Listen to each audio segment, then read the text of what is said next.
የአሜሪካው ፕሬዝዳንት ዶናልድ ትራምፕ የኢራንን የኒኩለር መርሃ ግብር ማስቆም አሜሪካውያን በአሁኑ ወቅት እየገጠማቸው ካለው የኢኮኖሚ የኑሮ ውድነት ፈተና እጅግ እንደሚበልጥ በአደባባይ አስታውቀዋል። ፕሬዝዳንቱ ከኢራን ጋር ያለው ጦርነት በድርድር ለመቋጨት በሚያደርጉት ጥረት ውስጥ የአሜሪካውያን የፋይናንስ ችግር በውሳኔያቸው ላይ ምንም አይነት ተጽዕኖ እንደማያሳድር አጽንኦት ሰጥተዋል። ወደ ቻይና ቤጂንግ ለሚያደርጉት ከፍተኛ የዲፕሎማሲ ጉዞ ዋይት ሀውስን ለቀው ከመውጣታቸው በፊት ለጋዜጠኞች በሰጡት ቃለ መጠይቅ አሜሪካውያን እየደረሰባቸው ያለውን የኢኮኖሚ ጫና ስምምነት ላይ ለመድረስ ምን ያህል እያነሳሳቸው እንደሆነ ተጠይቀው በጭራሽ ትንሽ እንኳን አላሰብኩበትም። ስለ ኢራን ስናገር ለኔ አንድ የሚያሳስበኝ ነገር ቢኖር የኒኩለር ጦር መሳሪያ እንዳይኖራቸው ማድረግ ብቻ ነው። ስለ አሜሪካውያን የፋይናንስ ሁኔታም ሆነ ስለማንም አላስብም። የሚያሳስበኝ አንድ ነገር ብቻ ነው፣ እርሱም ኢራን የኒኩለር ጦር መሳሪያ እንዳይኖራት መከልከል ነው ሲሉ ቁርጥ ያለ ምላሽን ሰጥተዋል። የፕሬዝዳንቱ ይህ ንግግር የጂኦፖለቲካ ዓላማዎችን ከዜጎች የኢኮኖሚ ተጽዕኖ ጋር ማመጣጠን ይገባል በሚሉ ተቺዎች ዘንድ ከፍተኛ ትችትን ሊያስነሳ እንደሚችል ይጠበቃል። የዋይት ሀውስ የኮሚኒኬሽን ዳይሬክተር ስቲቨን ቺንግ የፕሬዝዳንቱን ንግግር ሲያብራሩ የፕሬዝዳንቱ ዋነኛ ኃላፊነት የአሜሪካውያንን ደህንነት መጠበቅ ነው። እርምጃ ባይወሰድ ኖሮ ኢራን የኒኩለር ባለቤት ትሆን ነበር። ይህ ደግሞ ሁሉም አሜሪካውያን አደጋ ላይ የሚጥል ነው ብለዋል። ይሁን እንጂ በኢራን ጦርነት ምክንያት የተፈጠረው የኢኮኖሚ ቀውስ በህዳር ወር በሚካሄደው ምርጫ የሪፐብሊካን ፓርቲን የተወካዮች ምክር ቤትና የሴኔት ቁጥጥር ሊያሳጣው ይችላል የሚል ስጋት ባለባቸው የፓርቲው አባላት በኩል በትራምፕ ላይ ከፍተኛ ጫና እየተፈጠረ ይገኛል። ከዚህ ጦርነት ጋር ተያይዞ የነዳጅ ዋጋ በመናሩና የኃይል አቅርቦት ወጪ በመጨመሩ በአሜሪካ የዋጋ ግሽበት እንዲባባስ አድርጓል። በትናንትናው ዕለት የወጣው የሰራተኛ ዲፓርትመንት መረጃ እንደሚያሳየው በሚያዝያ ወር የታየው የሸማቾች የዋጋ ግሽበት በ3 ዓመታት ውስጥ ከፍተኛ ሆኖ ተመዝግቧል። የምግብ፣ የቤት ኪራይና የአውሮፕላን ትኬት ዋጋዎች በከፍተኛ ሁኔታ ጨምረዋል። ፕሬዚዳንት ትራምፕ ግን ይህንን የኢኮኖሚ ጉዳይ ከብሔራዊና ዓለም አቀፋዊ ደህንነት አኳያ ሁለተኛ ደረጃን ሰጠውታል። ምንም እንኳን የአሜሪካ የስለላ መረጃዎች ባለፈው ክረምት አሜሪካና እስራኤል በኢራን ላይ ጥቃት ከሰነዘሩ በኋላ ኢራን የኒኩለር ጦር መሳሪያ ለመስራት የሚፈጅባት ጊዜ ከ9 ወር እስከ 1 ዓመት እንደሚሆን ቢገምቱም ከ2 ወራት ጦርነት በኋላም የቴህራን የኒኩለር መርሃ ግብር ግምገማዎች ምንም አይነት ለውጥ እንዳላሳዩ ለጉዳዩ ቅርበት ያላቸው ምንጮች ገልጸዋል። የትራምፕ አጋሮች ግን ኒኩለርን የታጠቀች ኢራን የምትፈጥረው አደጋ ከአጭር ጊዜ የኢኮኖሚ ችግሮች እንደሚበልጥ የፕሬዝዳንቱን ሐሳብ በመደገፍ ላይ ናቸው። ኢራን በበኩሏ የኒኩለር ጦር መሳሪያ ለመስራት እያቀደች ነው የሚለውን ክስ በተደጋጋሚ በማስተባበል መርሃ ግብሯ ለሰላማዊ ዓላማ መሆኑን ገልጻለች።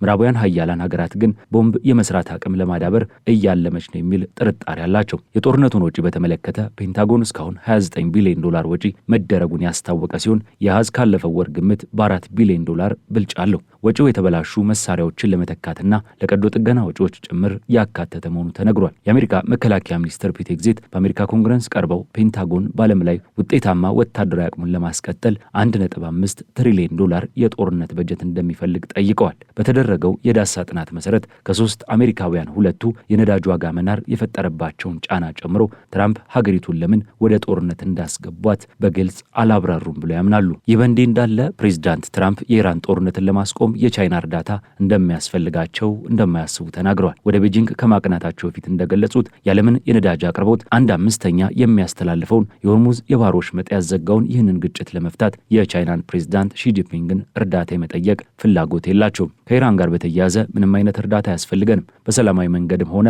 በሌላ መንገድ እናሸንፋለን ሲሉ በልበ ሙሉነት ተናግረዋል። ነገር ግን ከፕሬዝዳንት ሺ ጋር በሚኖራቸው ቆይታ ስለ ኢራን ሰፊ ውይይት እንደሚያደርጉ ግን ፕሬዝዳንቱ አልሸሸጉም። ትራምፕ የጉብኝታቸው ዋና ዓላማ የንግድ ጉዳይ ቢሆንም ቻይና ቴህራንን ከዋሽንግተን ጋር ስምምነት እንድታደርግ ጫና እንድትፈጥር ይጠይቃሉ ተብሎም ይጠበቃል።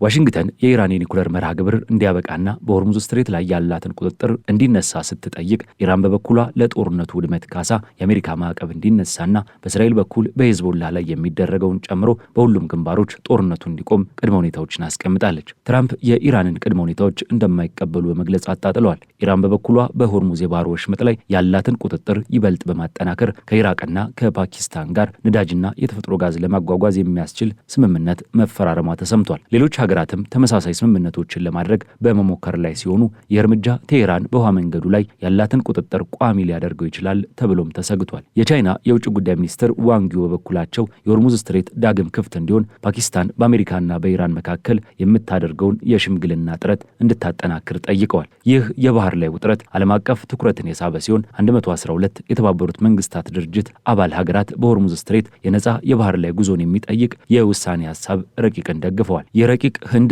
ጃፓን፣ ደቡብ ኮሪያ፣ የአውሮፓ ሀገራትና የባህረ ሰላጤው ሀገራትን ያካተተ ሲሆን ዓለም አቀፍ የውሃ መንገዶችን፣ የንግድ መርከቦችንና የኃይል አቅርቦትን ለመጠበቅ ያለመ ነው። በአሜሪካና በኢራን መካከል የተደረገው ጊዜያዊ ተኩስ አቁም ከተጠናቀቀ ከአንድ ወር በኋላም ሁለቱ ወገኖች ግጭቱን ለማቆም ምንም አይነት መሻሻልን አላሳዩም። የትራምፕ አስተዳደር ፕሮጀክት ፍሪደም የተሰኘውን መርከቦችን ከሆርሙዝ የማስወጣት እቅድ አቁሞ የነበረ ቢሆንም ድርድሩ የማይሳካ ከሆነ የተስፋፋ የባህር ኃይል ዘመቻ ሊጀምር እንደሚችል አስጠንቅቋል። በዚህ የባህር ላይ ደህንነት ማስጠበቅ ዘመቻ ላይ ለመሳተፍ ከ40 በላይ ሀገራት ዝግጁነታቸውን አሳውቀዋል። የብሪታንያ መከላከያ ሚኒስትር ጆን ሂሊ ሀገራቸው ፈንጂ አዳኝ ድሮኖችን፣ ታይፉን የጦር ጀቶችንና HMS ድራጎን የተሰኘውን የጦር መርከብ ወደ ስፍራው እንደምትልክ አስታውቋል። ለዚህ 115 ሚሊዮን ፓውንድ በጀት ተመድቧል። አውስትራሊያን በተመሳሳይ E7A ዋጅቴል የተሰኘ የስለላ አውሮፕላን በማዋጣት ከብሪታንያና ፈረንሳይ ጋር በጋራ እንደምትሰራ ገልጻለች። የደቡብ ኮሪያ መከላከያ ሚኒስትር አንግ ጊዩባክ ከአሜሪካ አቻቸው ፒት ሄግሴት ጋር ተገናኝተው ሀገራቸው ወታደራዊ ኃይልና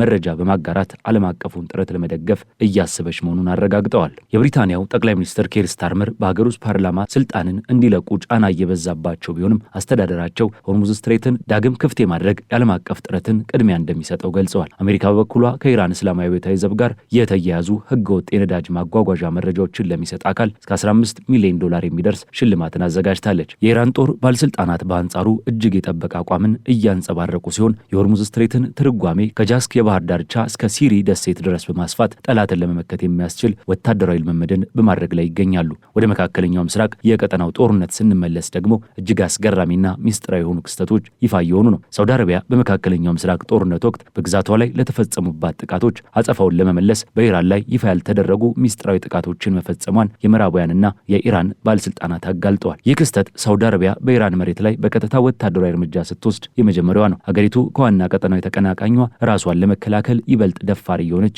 መምጣቷንም ያሳያል። ጥቃቶቹ በመጋቢት ወር መጨረሻ በሳውዲ አየር ኃይል የተፈጸሙ መሆናቸው ተገምቷል። አሜሪካና እስራኤል በየካቲት ወር በኢራን ላይ ጥቃት ከሰነዘሩ በኋላ ኢራን በሁሉም 6ቱ የባህረ ሰላጤው የትብብር ምክር ቤት ሀገራት ላይ በሚሳኤልና በድሮን ጥቃት ማድረሷ ይታወሳል። የተባበሩት አረብ ኤምሬቶችም በኢራን ላይ ወታደራዊ ጥቃት ማድረሷ የተዘገበ ሲሆን ኤምሬትስ ከሳውዲ ይልቅ እጅግ ጠንካራና አክራሪ አቋም በማራመድ ከቴህራን ጋር ያላትን የዲፕሎማሲ ግንኙነት አቋርጣለች። ይሁን እንጂ ሳውዲ አረቢያ ግጭቱ እንዳይባባስ በመፈለግ ከኢራን ጋር ያላትን መደበኛ ግንኙነት አስጠብቃ ቆይታለች። ሳውዲ ጥቃት መፈጸሟን ለኢራን ካሳወቀች በኋላ ሁለቱ ሀገራት ከፍተኛ የዲፕሎማሲ ውይይት በማድረግ ውጥረቱን ለማርገብ ከስምምነት ላይ መድረሳቸው ተሰምቷል። የዓለም አቀፍ የችግር አፈታት ቡድን የኢራን ፕሮጀክት ዳይሬክተር የሆኑት አሊ ቫኤዝ እንደገለጹት ይህ አጸፋዊ ጥቃትና ተከትሎ የመጣው የውጥረት ማርገብ ስምምነት ከቁጥጥር ውጭ የሆነ ግጭት ለሁለቱም ወገኖች የማይታገስ ኪሳራ እንደሚያመጣ መገንዘባቸውን ያሳያል። ይህ ግጭት ወደ ሰፊ ቀጠናዊ ጦርነት ከመቀየሩ በፊት ገደብ የማበጀት የጋራ ፍላጎትን ያንጸባርቃል ብለዋል። በቻይና አሸማጋይነት እንደ አውሮፓውያን አቆጣጠር በ2023 የተጀመረው የሁለቱ ሀገራት ግንኙነትን የማሻሻል